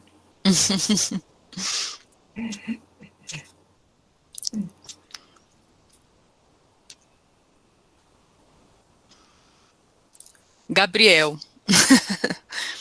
Vá lá. Abre o microfone. Ele está falando e não ouve. Eu sinto que você tem assim uma sistemática, né? Você é muito organizada, é uma coisa que me impressionou quando eu conheci o seu ateliê. Você é hiper organizada. Aliás, deixou essa herança para Rufino, que é outro, eu acho até que ele lhe supera, né? Mas veja, e isso lhe levou muito a um caminho de investigação técnica. Você é uma especialista técnica, mas até que ponto essa grande pesquisa sua não abafou um pouco? Porque eu gosto muito da artista Marlene, entendeu? Eu respeito muito a técnica Marlene, a cientista, né, da pesquisa, que é uma contribuição muito rica, inegavelmente, né? Mas eu gosto muito da Marlene artista, que tem uma sutileza de perceber uma coisa. Por exemplo, você citou as suas paisagens dos anos 80. Pois é, eu acho elas assim, elas têm uma sutileza, ela me passa, pelo menos para mim, me passa uma coisa que está bem além da descrição, não é? Bem além. Inclusive a obra que está na Pinacoteca, né? Então, eu pergunto a você, porque eu gosto muito, esse seu trabalho que está lá em Brasília é muito interessante, muito bonito, né? E todos eles têm uma carga poética muito forte, né? Então, eu pergunto assim, a artista Marlene não está sendo um pouco sacrificada por esta... briga com a outra? Não é? Porque eu gosto muito do seu trabalho. Agora, outra pergunta. Você disse que as cores perdem com o tempo, mas eu não notei isso no seu trabalho que você doou para a Pinacoteca. Para mim, ele está intacto. Aí eu pergunto, os seus trabalhos perderam, ou melhor, houve mutação cromática, Marlene? É só isso. Primeira pergunta. A segunda pergunta eu respondo primeiro, porque é mais rápida. Então, não houve mudança porque eu não usei pigmento vegetal. Só acontece mudança nos pigmentos vegetais. Com eles, eu nunca produzi uma obra, a não ser um teste para fazer uma foto, mas não faria uma obra, a não ser que fosse uma obra efêmera para colocar em algum lugar que eu soubesse que ela ia, mas não para um acervo que eu saberia que ia acontecer problema. Então, nas obras, eu só usei pigmentos de terra, e são estáveis, muito mais estáveis do que a gente, muito mais. Muito mais. Segunda pergunta. Então, você me pergunta se a Marlene artista não fica por baixo da Marlene técnica, da Marlene que se preocupa, ou da pesquisadora. Não, eu acho que é uma coisa só. Muitas vezes, quando eu estou terminando de preparar um pigmento, eu fico pensando, essa é a obra. Eu ainda não tive coragem de só colocar aquilo ali, mas que para mim é uma coisa só. Teve um tempo que eu separei muito uma coisa da outra, era uma pesquisa e o meu trabalho. Agora eles são uma coisa só. Eu não consigo pensar uma coisa sem a outra. Talvez o meu trabalho não tenha aparecido mais, não por causa do meu tempo na pesquisa e nas outras coisas, por opção minha também. Durante um tempo, eu não quis participar de alguma coisa no tal eixo Rio-São Paulo, porque, não sei se você se lembra, mas na década de 70, de 80, havia uma coisa assim, quase uma briga, um ressentimento dos artistas de Nordeste e do Norte, não é, com o pessoal do Rio e de São Paulo, com a Funarte, que era do Rio, que tinha tudo no Rio, com todas aquelas facilidades, as dificuldades para o resto do país. E eu acho que naquela época, eu peguei muito isso, eu fiquei muito fora de tudo que me levasse para lá. Então, pode ter sido um pouco isso aí, mas que eu considero uma coisa só, e se eu não conseguir fazer dos dois lados uma coisa só, eu vou sentir que estou falhando. Inclusive agora que eu estou relendo os grandes mestres. Eu estava falando antes, né, de todos eles, mas assim, eu prefiro falar mais de Plínio, que eu me ligo muito mais ao pensamento de Plínio. Eu tinha falado, todos eles são filósofos, né? Todos eles. Olha, Teofrastos foi aluno e um aluno especial de Aristóteles. Herdou tudo de Aristóteles. Herdou os livros, herdou o trabalho e também a curadoria dos filhos de Aristóteles. Os filhos de Aristóteles foram cuidados por Teofrastos, que é o cara que ensina uma receita de como preparar o branco de chumbo. Você pega o branco, você mistura isso, você bota numa vasilha de barro, você tampa. Então, essa receita, que é uma coisa que de um tempo para cá, a receita é algo tão feminino, né? Passou um tempo alijado. Aliás, quando eu comecei meu trabalho, eu me ressentia um pouco disso. Eu olhava assim, que muitos artistas, muitas pessoas achavam, não, ela mistura tudo, ali é negócio de mulher que mistura tinta. Então, você vê antigamente, você vê que um homem do tamanho de Plínio, ele era filósofo, ele era médico, ele fazia receita, ele misturava todas as coisas. Então, eu espero conseguir misturar os meus dois lados e ter um trabalho que seja um só, que tenha uma identidade única. Oh, Marlene, obrigada pela resposta. Inclusive, já estava até pensando, porque eu sempre fiquei achando que a filosofia na UFPB não criaria muito vínculo com artes visuais, mas, pelo visto, eu que não conheci muita gente direito, ou ela se afastou disso, porque... E eu pensava isso, lendo arte, os pré-socráticos e tal, ficava pensando, né, nesse vínculo. Mas são todos, Vitrúvios também é filósofo, Pedácios de Dioscórides também é filósofo, né? Todos eles, é impressionante, se você for ver, todos eles.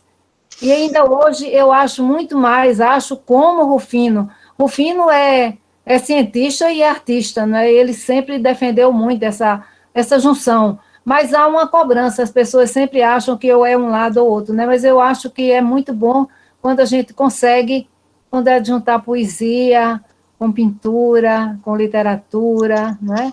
E com um pouco de outro tipo de ciência, uma ciência mais exata. Olha, a gente tem 2 pessoas para fazer perguntas e 3 comentários. 2 comentários são do Luiz Guilherme Vergara, comenta que está feliz com seu resgate com as origens da arte antes de ser arte, dessa unidade entre matéria e energia, cura, ele pergunta, pensamento, alma, physis. Faz um comentário a respeito do filho e da mãe, o filho muito voltado para as árvores e a mãe para a terra.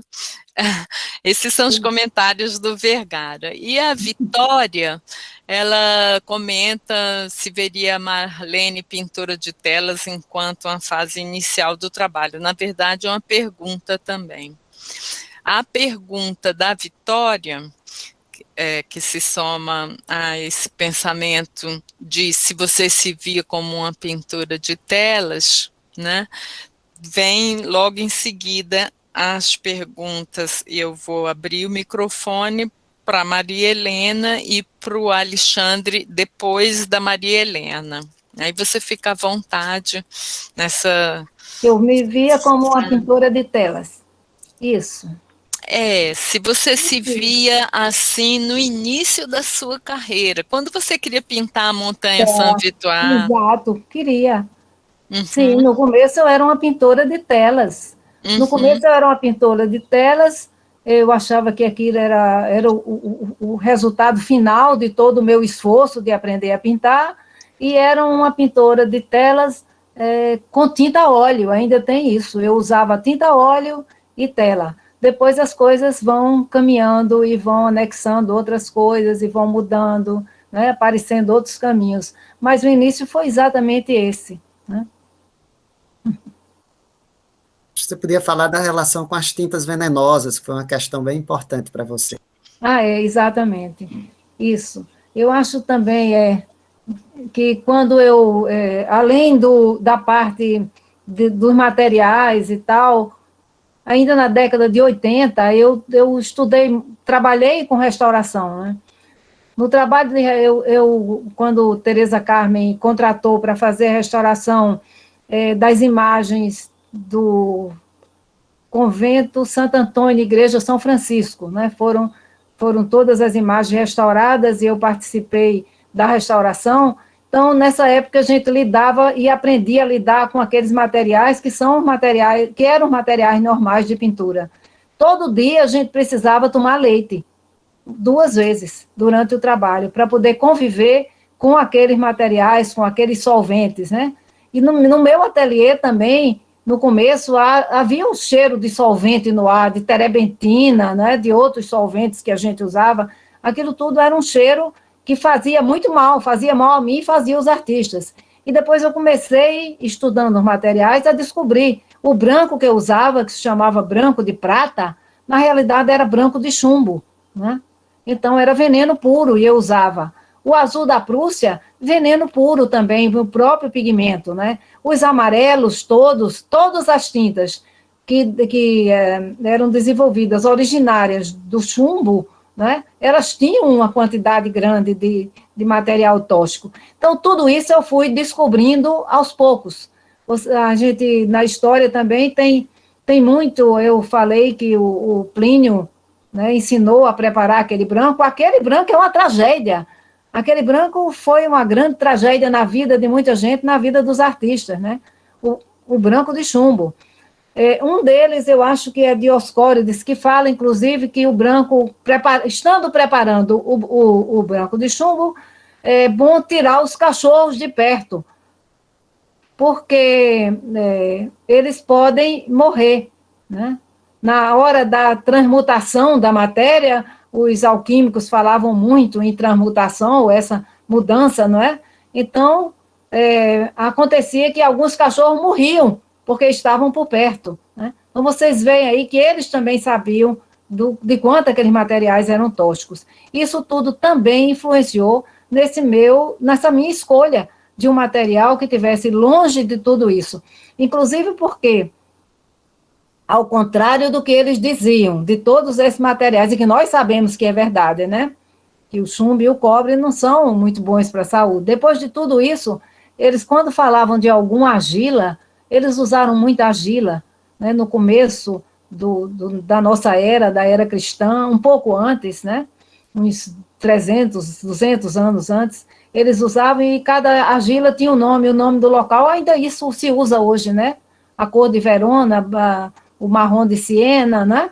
O verde de Verona, de qualquer canto, mas naquela época eles encontravam muita argila, e tinha a argila de Lesbo, a argila de ilha tal, de ilha qual, e todas elas, além de servir para pintar, serviam para tratamento de saúde, para remédio, né? Ainda hoje se usa um pouco de argila em alguns remédios, se usa argila em ração para animal, e muita coisa que a gente, né, em cobertura de papel.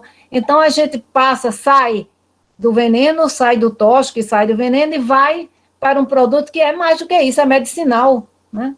É medicinal. E eu acho medicinal também do outro ponto de vista, do ponto de vista psicológico, físico. Você pegar uma bacia cheia de argila amarela e sair botando a mão dentro e mexendo, isso faz muito bem, lava a alma e o coração, seja qual for a cor que você está manuseando lá. Então, tem isso aí, esse ponto de vista nesse meu trabalho. Então, eu brigava na época por um material saudável, um material que estava acessível para qualquer pessoa. Inclusive, eu dei 2 vezes cursos para o pessoal do movimento MST. Uma vez que eles invadiram aí algum local e passavam o dia sem ter o que fazer, eu fui para lá para a gente preparar tinta e tal. E depois houve um encontro regional de Sem Terrinha. Do MST tem um braço que é infantil, não é os Sem Terrinha. E eu fui dar um curso lá, me convidaram para dar um curso. e de pigmentos naturais, que pessoas que moravam no interior, que tinham acesso à terra, que podiam fazer tinta.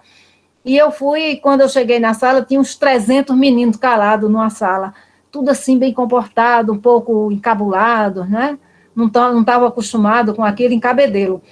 Eu entrei no espaço e antes de começar a falar da terra com a possibilidade de tinta, eu perguntei para eles, para vocês, me digam uma coisa, o que é a terra para vocês? Parece que eu tinha ligado uma mola. Todos pularam e gritaram ao mesmo tempo, a terra é tudo. Então, aquilo foi uma coisa para mim, eu nunca esqueci, né? Eu fiquei na hora, demorei um pedaço assim para me recompor e começar o meu trabalho com os meninos, porque eles nem sabem o que eles fizeram comigo. Bom, Depoimento, lindo depoimento, Marlene. Maria Helena, faça agora a sua pergunta, Alexandre depois, tá? Desculpa a demora. Na realidade, Marlene, não seria uma pergunta, seria mais uma carona no comentário, na pergunta que o Gabriel fez, seria mais um comentário. Deixa eu baixar aqui minha mão. Pronto. Bom, seria o seguinte, eu acho interessante quando o Gabriel coloca essa diferença entre o material que você vai utilizar e socorro, entre o material que você vai utilizar e, de fato, o que você pretende fazer do ponto de vista poético, né? Eu vejo uma coisa muito agregada à outra. A sua própria maneira de pensar, ela está relacionada, a própria criação ela está relacionada ao material. Me parece uma coisa muito mais por aí. Não sei se seria isso, Marlene. Não existe essa dicotomia, ao contrário, existe uma junção. O material, quando você fala do amarelo, você misturando amarelo, quando você fala... Isso tem a ver com a própria inclinação para o que você pretende construir, né? Pretende criar. Essa seria uma questão. Só tem uma pergunta, talvez uma dúvida, que eu gostaria de tirar com você, ou sei lá, enfim, esclarecer. Você usa algum tipo de aglutinante e esse aglutinante, necessariamente, ele poderia, se você utiliza algum aglutinante, ele contribui com o equilíbrio da cor, ou seja, a estabilidade da cor. Eu não sei se de certas cores, né? Não sei, certos pigmentos. Eu uso. Eu, quando comecei a trabalhar, eu testei os pigmentos minerais com muitos aglutinantes, né? Inclusive com ovo, com caseína, com os aglutinantes que normalmente as pessoas usavam. Mas, como eu falei, eu escolhi a resina de cajueiro, que foi a que se adaptou melhor para o meu trabalho. Embora você viu aí uma foto, ela aparece como amarelado, um pouco dourada, não é? Mas quando a gente prepara a resina, ela não interfere na cor do material. É um aglutinante que não interfere em nada. Inclusive, quando ela é pulverizada, ela fica branquinha. Mas na hora que você dilui, ela já volta a ficar transparente. Não tem nenhum tom amarelado. E depois ela não oxida, né? É um material excelente para o trabalho. Sim, era isso que eu queria saber também. Obrigada. Obrigada.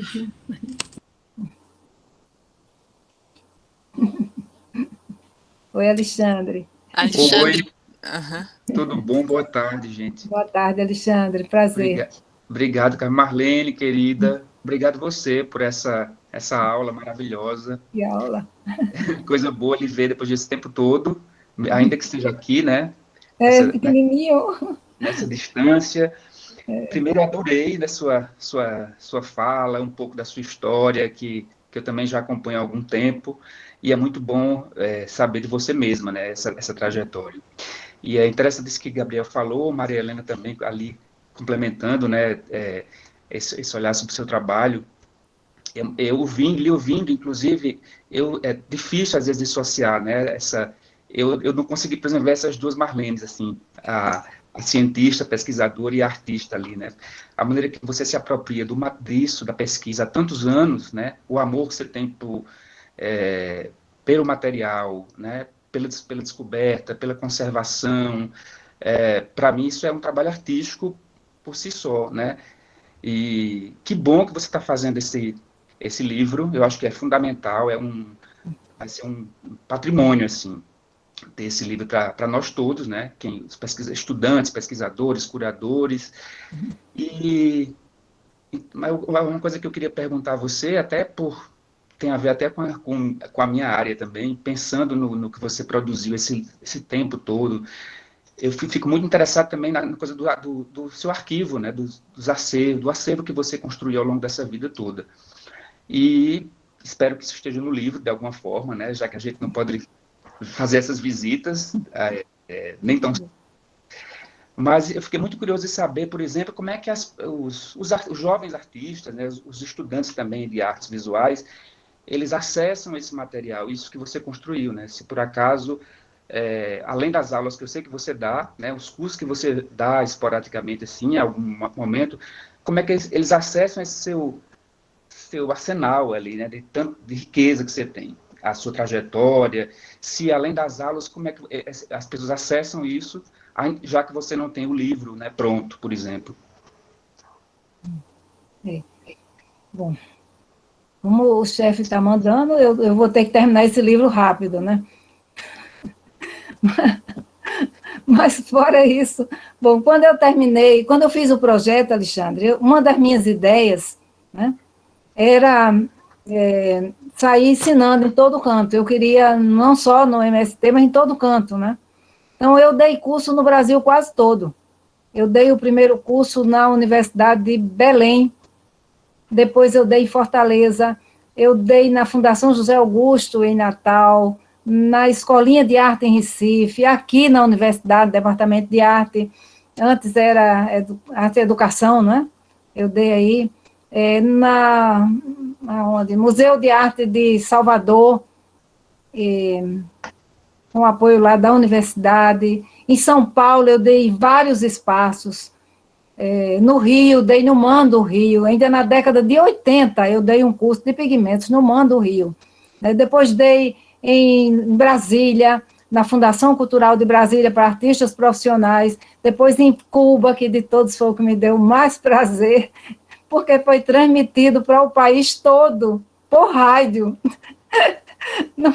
Não foi televisão, foi rádio. Eu tive que fazer uma maneira de explicar tudo para as pessoas acertarem a fazer, porque eu queria que eles usassem o material.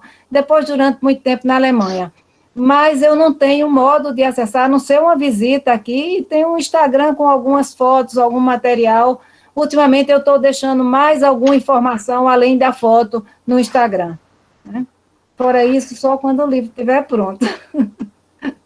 E eu tenho um prazer muito grande de lhe ver, e de ver todos eles. Eu estava vendo aí, né, Gabriel e vocês todos, e é uma pena a gente estar agora nesse castigo de se ver pequenininho na maquininha, né? Pois é, também um prazer lhe rever. Espero que consigamos daqui a pouco sair das nossas casas e a gente poder fazer um encontro, né, físico, presencial ali. Saudade dos nossos encontros aqui. Eu estou em São Paulo, mas em breve eu estou aí na Paraíba para visitar a família. Tomar café. Obrigado você, obrigado Carmen também. Nada, obrigada a você. Temos a Roberta Leite, se não me engano, inscrita para fazer uma pergunta. Ou eu estou enganada? Tinha uma mãozinha levantada. Estou aqui. Pois pergunte, linda. Pronto. Então, a pergunta que eu ia fazer, na verdade são duas, a Alexandre já fez. Tem que ser mais alto, ela não está ouvindo, não. Roberta, se aproxima aí do microfone, tá? Tá melhor agora? Não, ainda não. Um momento. Tá fechado, não é. Não estou ouvindo. Enquanto ela vai ajeitando o microfone, Marlene, onde foi que você expôs na Eco 92? Em qual museu? Foi na Fundação Cultural de Brasília. Ok. Em Brasília? Não, você disse que tinha sido no Rio, na Eco 90. Foi no Rio e depois em Brasília. Ah, no ok. Rio, Você lembra? A primeira foi antes em Brasília, no Rio eu não me lembro. Ok. Não foi uma exposição individual, era uma coletiva, chamava-se Projeto Omami. Eram artistas que faziam parte do Movimento Nacional de Artistas pela Natureza. Ok. Pronto. Tá me ouvindo melhor agora? Melhorou? Um pouco. Fala mais alto, tá? Um pouco melhor. Agora tá melhor? Tá me ouvindo, Marlene? Não ouço nada. Eu vou digitar. Pode perguntar e Carmen faz a pergunta de novo. Eu traduzo.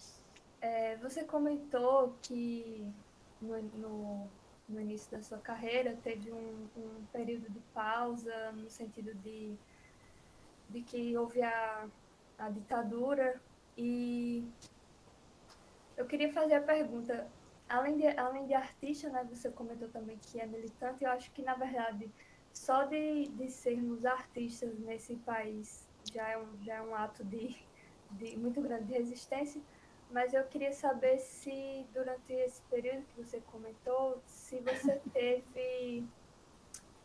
você pensou em desistir em algum momento dessa carreira, e se você teve algum apoio também para continuar. Marlene, Roberta se referiu àquele momento em que você ficou guardada praticamente em casa, que você se referiu a trabalhos pequenininhos, que você, além de tudo, ainda guardava em gaveta, época da ditadura. E Roberta pergunta se em algum momento do seu trabalho, se você pensou em desistir, em parar, em desistir. E se você não pensou isso, considerando que a arte é resistência, né, ela ponderou isso, se você teve apoio, como se deu esse apoio no sentido de não desistir, de continuar? Acabei de ver teu marido ali na sala agora. Viu? Bom, é o seguinte, realmente, na época, foi muito difícil, porque até quem apoiava estava precisando de apoio, né? Mas eu participava muito de todos os movimentos, e quando o bispo, tinha um bispo aqui na Paraíba, Dom José, e Dom José criou, na época mais difícil, que a gente estava tudo isolado, as pessoas na casa, tal, ele criou um espaço de debate, de discussão e de apoio, era um centro de defesa dos direitos humanos. Então, eu participei um pouco desse centro de defesa, mas era um pouco o lugar de a gente se encontrar e de recomeçar e de trabalhar, de poder usar a palavra camponês. Essa palavra ficou completamente proibida. Era uma coisa terrível, ninguém podia chamar, era trabalhador rural, camponês era subversão. Então, até o nome. E depois veio morar aqui o Vanderlei Cache, trazido pelo bispo, e ampliou esse espaço do Centro de Defesa dos Direitos Humanos. E foi nesse Centro de Defesa que eu encontrei apoio e espaço para a gente trabalhar na época que estava muito mais difícil, porque na época tinha o bispo, tal, essa coisa, né, que uma licença poética, não, uma licença religiosa, então, que ajudava, e a gente foi retomando tudo isso, que a arte, para mim, sempre foi material de luta. Antes e depois. Obrigada. Um aluno comentou, faz parte da galeria, Walter, Dom José Maria Pires, Estatuto da Terra, importantíssimo contra a ditadura, cantata para Alagamar, também teve participação dele. Isso, exatamente. A primeira vez que nós conseguimos ver reunidas algumas pessoas ligadas ao campo foi através de Dom José. Ele fez uma missa e convidou essas pessoas, e a gente sentada assim um pouco e sentindo um renascer. Ele teve um trabalho muito importante, não só o dele pessoal, mas como de apoio às outras pessoas, uma espécie de guarda-chuva, de espaço. Se a gente chegava em algum lugar dizendo, não, é do Centro de Defesa de Direitos Humanos, então podia ter alguma ação. Inclusive, organizamos exposições, participamos de movimentos, com o apoio do Dom José. E de Vanderlei Castro, que também foi uma pessoa que veio para aqui e cumpriu uma tarefa muito importante. Alguém quer fazer mais alguma pergunta? Rufino, você quer comentar alguma coisa? Não, acho só agradecer essa oportunidade incrível, né? Incrível. Talvez Estou emocionada. Comentando um pouquinho o que Gabriel falou, né, dessa questão da relação entre, digamos, a artista e a pesquisadora de materiais naturais, pigmentos e resinas, né? E ela falou aí levemente, né, que foi uma espécie de opção. Eu acho que, de fato, é o tempo que isso ocupa na vida dela, nessa produção contínua, que é do dia a dia, de todo dia, né, sempre foi, né? Que afastou, digamos, do que a gente chama de sistema de arte, né? Então, a opção foi não fazer tantas exposições, sair um pouco do circuito e fazer esse mergulho, né? Mas não parar de trabalhar, né? Então, isso enfim, eu acho que é uma espécie de sedimentação mais profunda, né? Uma compactação que foi a opção dela, né? E por isso resulta nesse tipo de conhecimento, né? Por exemplo, desses textos todos, essa leitura profunda, né? Aqui estamos os três isolados, eu com eles dois, cada um escrevendo um livro, ou mais de um ao mesmo tempo, né? E lendo esses textos todos, trocando informações, né? De fato, como ela citou, somos uma equipe de trabalho, sempre fomos, né? E de vez em quando a gente se encontra bem no mesmo ambiente de trabalho, com os mesmos interesses, né? Então, por exemplo, até o fato de estar escrevendo o livro dela agora tem resgatado o meu lado geólogo, né? Sedimentólogo, porque tenho que, de vez em quando, tirar uma dúvida a respeito de uma rocha, de um mineral, como se forma, enfim, né? E, por sorte, a gente está vivendo agora um momento em que o que era rejeitado, né? Por exemplo, um artista ter formação em geologia, agora virou moda, tendência no mundo, né? Então, o mundo inteiro tem se preocupado, enfim, por causa do aquecimento global, mais recentemente, né, em fazer essas fusões interdisciplinares entre antropologia, filosofia, ciências naturais, as ciências do meio ambiente, né, ecologia, e arte, enfim, filosofia, tudo ao mesmo tempo, né. Então, já que tem vários alunos aqui, né, e alguns professores, né, uma coisa que eu acho importante, que de alguma forma ela falou aí, né, é que a gente não tenha o meio ambiente, né, como uma fonte de recursos, ou como um cenário, né, e sim do ponto de vista que minha mãe sempre fez, né, essa relação profunda que ela fala, né, então, o meio ambiente não é um cenário para fotografar o próprio corpo, ou obras sobre o corpo, e tampouco uma loja de materiais, né, então deve ter, quando é assunto do trabalho, né, essa ligação, certo, que é mais uma amálgama, né, mais fundida, e como ela mesma disse, uma responsabilidade em dar um retorno, em batalhar por aquilo, lutar pelos ambientes naturais, né, ou seja, entrar na causa, né, e não apenas na superfície, né, então acho que é isso que fica,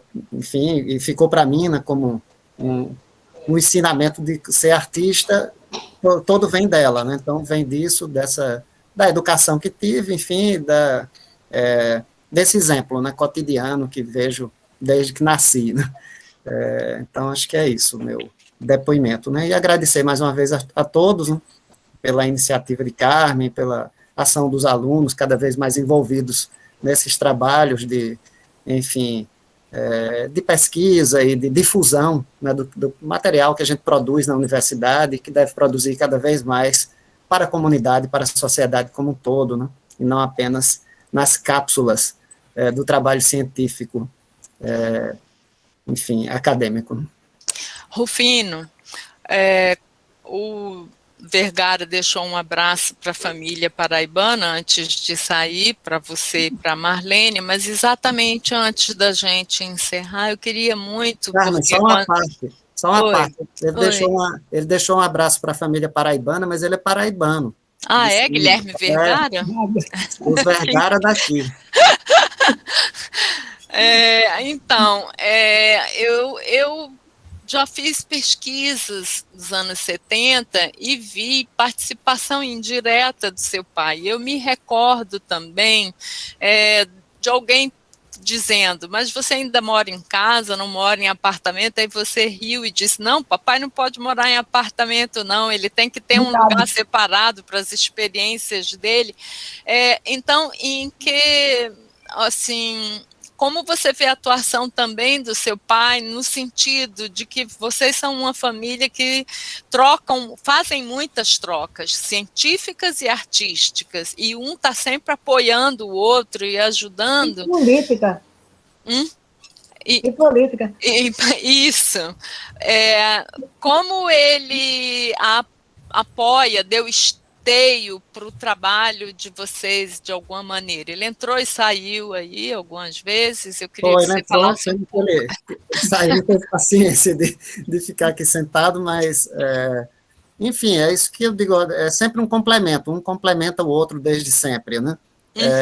De fato, eu me apaixonei pela geologia aos 4, 5 anos de idade por causa dele, que era professor de geologia no curso da escola técnica, né? Ministrou alguma coisa de geologia, e por conta disso tinha livros, eu terminei achando, né, e isso me levou para a geologia e para a paleontologia, né, e como é engenheiro civil, mas é um engenheiro civil que trabalhou muito tempo com restauração, então entende muito de madeira, se você precisar dobrar uma madeira sem quebrar, ele sabe como fazer, né, então isso nos ajuda muito, é sempre um suporte técnico, né, foi e é ainda para minha mãe também, o tempo inteiro, né, o tempo todo um consulta o outro, né, sobre algum aspecto, né, e isso sempre foi muito importante para, enfim, para o trabalho, inclusive porque somos também críticos, né, isso é uma característica que a gente tem muito forte, então um faz uma coisa, o outro vai imediatamente critica, né, e eu próprio fiz a crítica muito dura do trabalho da minha mãe mesmo, durante os anos, final dos anos 70, começo dos anos 80, né, era um crítico particular ali do lado, né? E depois aí ela passou a fazer essa mesma função no meu trabalho, né? Então, naquilo que eu escrevo, naquilo que produzo, então a gente sempre faz essa troca, né? Nesse sentido de também não ver o trabalho como uma coisa tão íntima, tão pessoal, tão autoral, certo? E sim com uma apontada sempre para uma aplicação social, ambiental, para essa transformação dessa humanidade, como minha mãe diz, né, para que a gente seja menos humano, né? Acho que isso ela pode falar um pouco mais. Fale, Marlene, que história é essa de ser menos humano? Diga aí. Isso, eu nem sei se dá para falar assim, porque realmente esse menos humano é de Nietzsche. É a história do Homo sapiens. Desde muito jovem, quando eu me apaixonei por filosofia, foi uma época em que Sartre estava no auge, né? Era assim, o entusiasmo de toda a juventude, né? Ler Sartre, comentar, trocar os livros e tal. E uma das coisas que me impressionou na época, que eu decorei, eu sei decorado em francês, entendeu? Até hoje. Eu me esqueço do que eu fiz ontem, onde eu deixei a chave da porta, mas isso não esqueço, de que foi importantíssimo para mim, é que não há natureza humana, e não existe natureza humana. Cada época se desenvolve seguindo as leis dialéticas, e o homem, dependendo da época, e não de uma natureza humana. Pode botar dos dois lados, aspas, e itálico. Porque essa frase de Sartre, ela foi sempre importante, esteve na minha cabeça. Essa natureza humana perfeita, que quando alguém chega e diz, fulano fez isso, é um animal. Que animal? É ele. O animal não tem nada a ver, ele é ele, mais ele ainda, ele é mais isso, né? depois, embora alguma coisa de Nietzsche não combine muito com o meu pensamento, tem muita coisa de Nietzsche que eu gosto, principalmente o trato com a palavra, a poesia, né? O modo de escrever, e esse livro em que ele diz que ele fala no demasiadamente humano. Tem um livro, Humano, Demasiadamente Humano. Então, eu sempre acho que esse humano, esse modelo de humano lindo, fulano é tão humano, ele deu uma esmola. Isso comigo não funciona, primeiro, porque eu acho que ele é menos, né? Ele é cada vez mais humano quando faz uma ação dessa, né? Porque eu não gosto de esmola. E é isso que o Fino fala, né? Agora, antes ele falou um pouco, e eu acho importante a gente falar nisso, que nós nunca fomos uma família tradicional. Nós somos uma equipe a vida toda, nós temos uma linguagem própria. Nessa família tem uma linguagem diferente, é a linguagem da equipe. Então, a gente nunca saiu, mesmo quando ele era menino, com 10 anos, a gente não ia passear. Nós nunca fizemos um passeio, um turismo, nós fizemos expedições. Toda a vida nós saímos para uma expedição, agora nós vamos para uma expedição, nunca mudamos isso. E compramos as coisas de expedição. Agora mesmo, compramos um cantil novo. Então, esse trabalho coletivo acontece muito aqui nessa casa. E um tem que ajudar o outro. Antônio Augusto é o suporte técnico dos meus trabalhos e dos dele. Quando o Fino resolve pendurar um birô antigo, pesadíssimo, de 6 gavetas, numa paredezinha bem fina, ele desenha aquilo, imagina e chega e diz: papai, como eu penduro? Então, Antônio Augusto programa e faz a peça de ferro que segura o birô lá. Então, com isso, ele faz todo o meu trabalho, né? Eu preparo uma coisa e eu pergunto como eu vou conseguir fazer isso, né? E ele está sempre ali resolvendo esses problemas técnicos com a maior das boas vontades. Quando não faz chassis. Bom, o Robson definiu aqui nas mensagens, ele diz, uma família de alquimistas, artivistas, precursores de muita coisa que estamos vendo na arte contemporânea. Eu acho que isso resume bastante o dia de hoje e a fala de vocês. Eu queria agradecer enormemente sua contribuição, Marlene. Foi maravilhoso o dia de hoje. Lastimo só ter mandado o convite para o Alexandre Câmara, que foi nosso professor na graduação, em cima da hora, então ele perdeu boa parte da fala da Marlene, mas olha, tudo isso vai para o YouTube, Alexandre, e os que estão e os que não estão. Dia 3 de julho, Maria Helena vai falar, Paulo Pasta vai falar sobre o campo da pintura no contemporâneo. 3 de julho é um sábado, e aí a gente vai gravar também, e a gravação da Marlene e a fala da Maria Helena com Paulo Pasta, elas vão estar juntas no YouTube, a gente vai juntar tudo. E hoje aqui estaria o Carlos Vergara para complementar a fala do ponto de vista dele, do trabalho com pigmentos, que ele acabou trabalhando mais com os pigmentos de Minas, mas ele passou mal hoje e foi fazer exame e pede desculpas. Não sei se ele recuperar, se ele entra na live do dia da Maria Helena também. Só sei que quando a gente colocar no YouTube, vai ficar o pacote todo junto, os 4 juntos ou 3. E aí eu aviso a vocês, o www, e vocês entram no YouTube e acham galeria para poder, porque a fala da Marlene, ela precisa ser reconsultada, né, assim, mesmo para quem está aqui agora, precisa ser revista, repensada, para misturar com filosofia e pesquisar de novo, né, esse é o que a gente está podendo fazer na galeria agora, e ao meu ver, esse período foi até bom, porque a gente está podendo realizar coisas que antes não seriam viáveis, né? Tudo na vida, às vezes, tem esse lado, né? Já eventos de gente na Alemanha, na França e no Brasil ao mesmo tempo. Então, é isso. Muito obrigada, Marlene, muito obrigada, Rufino. Espero que dê tudo certo na gravação. O Lucas ficou um pouco ausente, mas ficou registrando tudo. Ainda tem um monte de pergunta e do Gabriel, comentário e tal, mas aí fica para depois. Pequenas coisas, assim, foto, essas coisas, tá? Obrigada. Então Obrigada, tá, beijo, gente. Muito obrigado. Obrigada. Tchau. Tchau, prazer, Alexandre. Beijo.